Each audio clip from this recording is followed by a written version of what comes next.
హరే హరే రామ హరే రామ హరే కృష్ణ. మనం ఈరోజు కన్యాకుమారి క్షేత్రంలో కన్యాకుమారి ఆలయంలో ఉన్నాం. ఈ ఆలయం యొక్క విశేషాలు ఏ విధంగా ఉన్నాయి?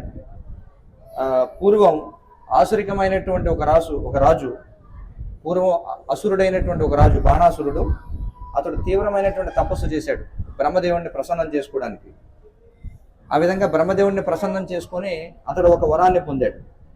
ఆ వరం ఏమిటంటే అతడు కేవలం ఒక కన్య చేత మాత్రమే సంహరింపబడగలడు. అది అతడు పొందినటువంటి వరం. మరి అతడు ఏమనుకున్నాడంటే, కన్యగా ఉన్నటువంటి ఏ స్త్రీ కూడా నన్ను సంహరించలేదు కాబట్టి ఇక నాకు మరణం ఉండదని చెప్పి అనుకున్నాడు.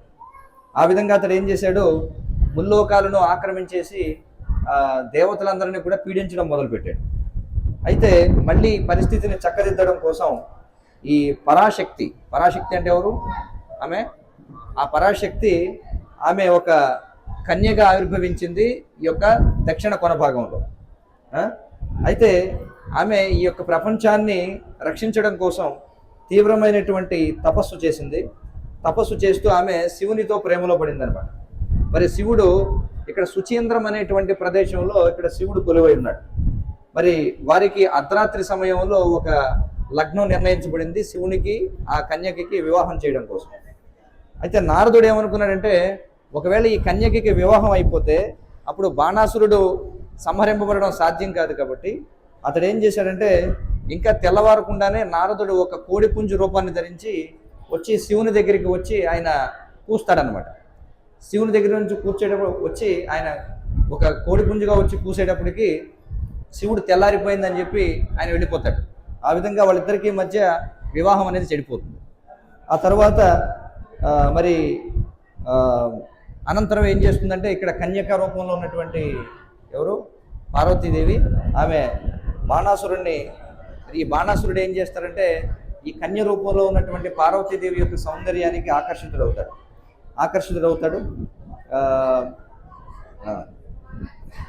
అయితే ఎప్పుడైతే శివునితో తన యొక్క వివాహం చెడిపోయిందని తెలిసిందో పార్వతీదేవి కోపం వచ్చి ఆమె ఏం చేస్తుందంటే, మొత్తం అక్కడ ఉన్నటువంటి అన్ని పెళ్లికి ఏర్పాటు చేసినటువంటి అన్నింటిని కూడా చెదరగొట్టేస్తుంది.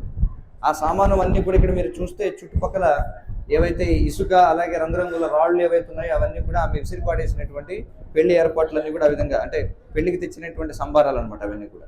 తర్వాత బాణాసురుడు ఆమె యొక్క సౌందర్యానికి ఆకర్షితుడై ఆమెను బలవంతంగా వివాహం చేసుకుందామని చూస్తాడు. ఎవరిని? కన్యకని.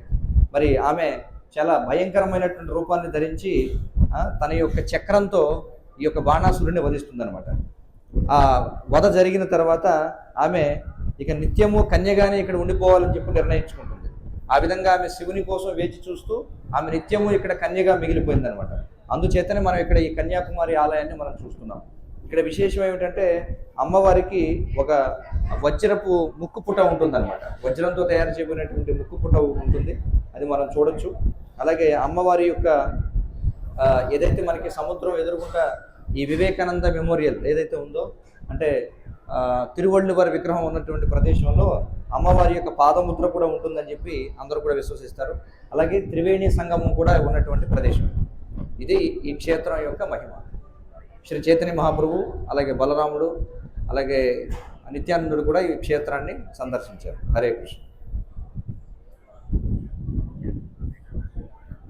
ఒకసారి పట్టుకోండి.